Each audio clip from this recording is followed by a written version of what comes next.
Xiaomi tuh gila banget ya. Di tahun ini mereka jor-joran untuk kasih produk terbaik sekaligus dengan harga yang nggak ngotak. Kalau misalkan kita mundur sedikit, lihat Redmi Note 10 series. Wah, itu ada banyak banget variannya. Terus ada Mi 11 dan sekarang Mi 11T series. Pokoknya mereka mau tutup di akhir tahun ini semuanya serba gokil. Jadi sekarang ini gue mau nge-review Xiaomi Mi 11T biasa yang punya harga sangat-sangat menarik sekaligus spesifikasi yang bikin ngiler. Tapi apakah HP ini beneran bagus atau cuman gimmick? Well, gue udah pakai HP ini nyaris 2 minggu, langsung aja kita bahas full. Untuk HP yang satu ini, let's check it out.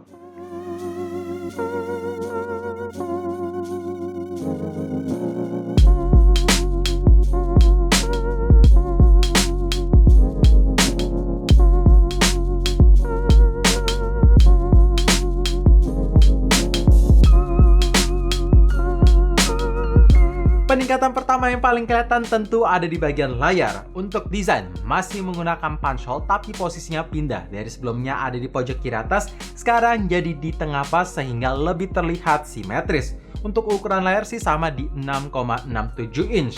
Dan kalau kita ngomongin kualitas layar, wah ini signifikan banget. Dari sebelumnya menggunakan IPS LCD yang support brightness di 650 nits, sekarang sudah menggunakan panel layar AMOLED yang support brightness sampai 1000 nits. Jadi ketika mau dipakai di kondisi terik matahari yang sangat cerah, isi konten masih kelihatan dengan baik. Dan untuk tingkat akurasi warna sekarang bisa makin berwarna karena support HDR10 Plus juga. Jadi secara experience tidak ada komplain walaupun memang dalam segi refresh rate ada sedikit penurunan. Dari sebelumnya menggunakan 144Hz sekarang jadi 120Hz aja. Tapi jujur aja sih menurut gue ini nggak berasa signifikan. Masih kelihatan dan berasa mulus juga ketika kalian mau scrolling sana sini. Kecuali untuk touch sensitivity menurut gue ini agak kurang bagus karena ada berasa sedikit delay. Ya ketika kalian mau main game face-to-face ya cukup ngeganggu sih.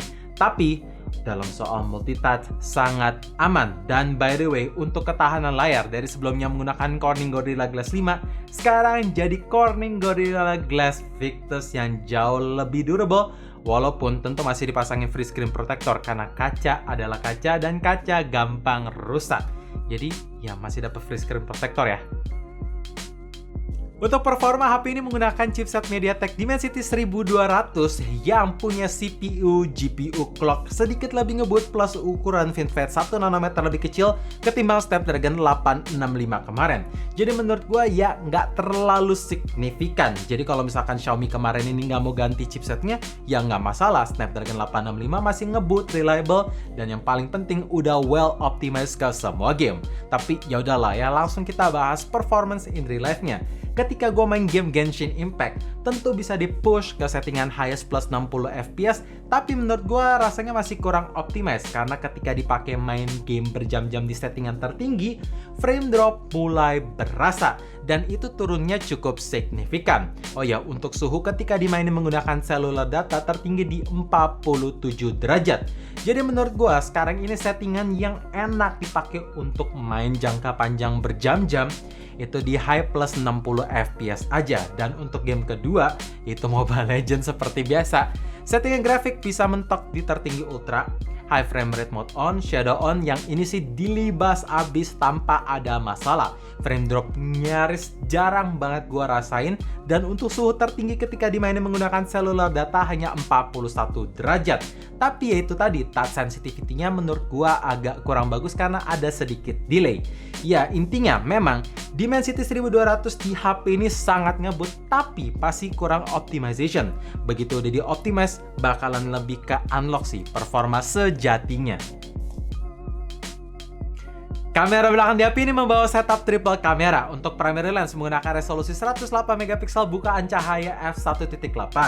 Ada lagi 8 megapiksel ultrawide angle dan terakhir 5 megapiksel super macro lens. Jadi untuk resolusi utama meningkat dari sebelumnya menggunakan resolusi 64 megapiksel, tapi untuk lensa ultrawide menurun padahal sebelumnya menggunakan resolusi 13 megapiksel. Jadi langsung aja gue mau bahas hasil foto di kondisi daylight. Overall ini bagus. Tapi ya bagusnya tuh nggak pakai banget karena dalam segi saturation dan kontras yang ditangkap tuh masih kurang angkat.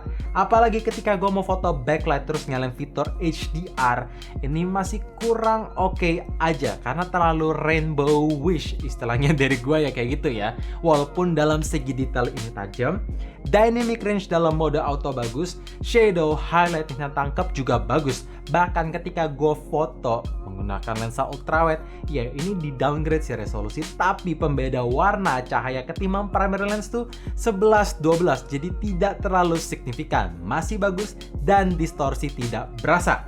Oke, kita bahas lanjut hasil foto di kondisi low light. Menurut gua dalam segi detail ya oke, masih cukup tajam, cahaya yang ditangkap masih cukup terang, tapi ketika gua mau foto langit, grain-nya berasa, dan ketika gua foto dedaunan, ini agak berbalik fakta dibandingkan hasil foto di kondisi daylight karena saturation-nya itu terlalu ngangkat sehingga warnanya terlihat saturated aja. Dan ketika gua nyalain fitur night mode, memang detail bisa sedikit lebih tajam, grain-nya berkurang jauh, noise nyaris tidak berasa, dan cahaya bisa sedikit lebih terang, tapi lagi-lagi saturation masih ngangkat sehingga hasil foto makin kurang natural aja. Ya, intinya hasil foto di HP ini masih perlu improvement. Oh ya, untuk lensa super makronya ini keren.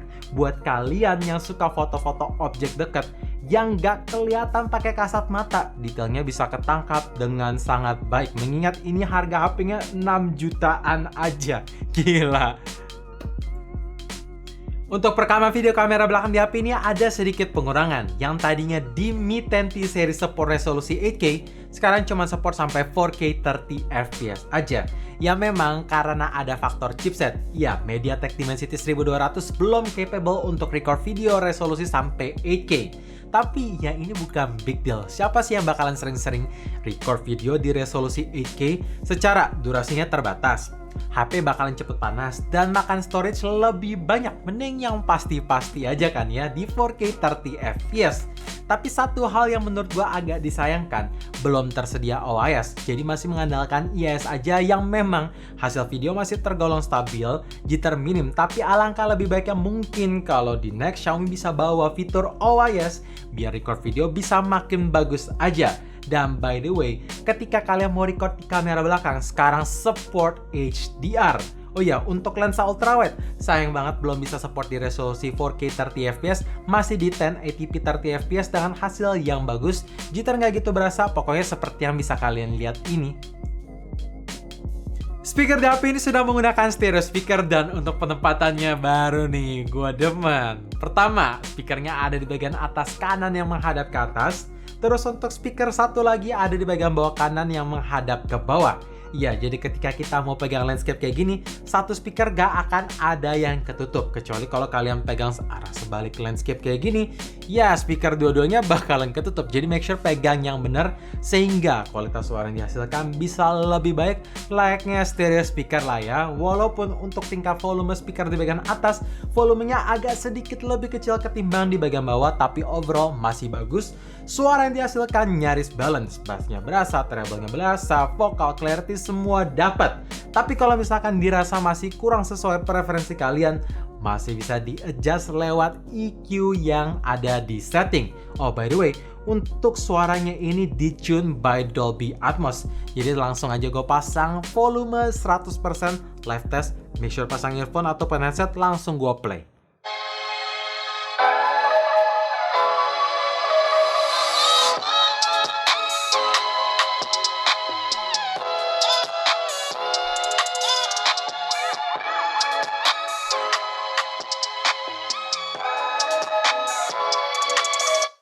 Ya, kayak gitu. Bagus. Jadi walaupun memang cukup disayangkan, port jack 3.5 masih tidak ada, tapi speakernya mantap. Ngomongin soal charging, ini peningkatannya nggak main-main dan nggak nanggung-nanggung. Dari sebelumnya di Mi 10T series hanya support di 33 watt, sekarang di Mi 11T biasa sudah support di 67 watt Mi turbo charging yang bikin pengisian daya dari angka 5-100% cuma makan waktu 40 menit aja. Padahal kapasitas baterai yang dikasih tuh 5000 mAh yang sangat besar. Jadi ini mantap banget. Oh ya, by the way, untuk brick charger sudah di-include di dalam box pembelian, dan gua ngecharge dalam keadaan airplane mode dan dibiarin ngecharge pada semestinya biar battery health bisa lebih awet aja sih. Seperti yang tadi gue bilang, HP ini punya kapasitas baterai sebesar 5000 mAh yang sangat besar untuk sebuah HP ala-ala flagship. Tapi pertanyaannya, apakah akan awet atau boros? Secara semua fitur kekinian bisa hadir di HP ini. Well, pertama-tama gue kasih tahu dulu pemakaian gue tuh kayak apa. Udah dipakai Mobile Legends 50%, PUBG 25%, dan nonton YouTube 25%, semuanya menggunakan koneksi seluler data, refresh rate lock 120Hz. Hasilnya masih bisa dapat screen on time 7 jam 13 menit dalam sekali ngecharge. Jadi menurut gua ini tergolong awet untuk dipakai seharian penuh dalam sekali ngecharge. Kalau misalkan kamu sering-sering ngecharge juga nggak masalah sih, karena udah ngebut seperti yang bisa kalian lihat tadi. Untuk fingerprint di HP ini sangat disayangkan tidak seperti HP ala-ala flagship di mana fingerprint sudah menggunakan under display. Ya, HP ini masih menggunakan fingerprint konvensional yang posisinya ada di bagian kanan nyatu sama tombol power. Jadi terkesan kurang kekinian aja. Dan untuk performa fingerprint, menurut gua untuk baca sidik jari memang ini cepat, tapi ada screen response time delay yang cukup berasa sehingga terkesan jadi kurang cepat aja seperti yang bisa kalian lihat ini. Dan untuk performa face recognition-nya menurut gua jauh lebih cepat ketimbang teknologi fingerprint, walaupun memang nggak seaman fingerprintnya sih. Desain bentuk HP ini tuh ada sedikit berubah. Kalau misalkan kalian lihat sudut-sudut ujung HP itu lebih mengotak walaupun memang ada sedikit lengkungan, tapi tidak semelengkung kayak di Mi 10T series kemarin. Gue pribadi lebih seneng melengkung kayak di Mi 10T karena lebih enak aja. Sekarang ini terlihat kaku walaupun again ini sangat preferensi. Dalam segi bahan material, back cover masih menggunakan kaca asli dan frame menggunakan metal yang solid premium. Dan tentu pinggir kiri kanan sudah dibuat 3D curve jadi enak digenggam. Cuman untuk soal finishing, lagi-lagi gue lebih prefer di Mi 10T series. Frosted matte glaze itu bikin HP terkesan lebih mahal ketimbang glossy begini yang lebih terlihat cepet kotor dan kurang mewah aja menurut gue.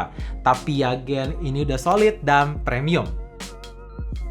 Dari sepengalaman gue nge-review Redmi Note 10 series, Mi 11, Poco X3 NFC ke atas, haptic vibration-nya selalu bagus. Tapi untuk di Xiaomi Mi 11T biasa, menurut gue haptic vibration-nya agak kurang. Memang masih berasa haptic mahal, nggak getar-getar lebay, nggak yang kerasnya harsh.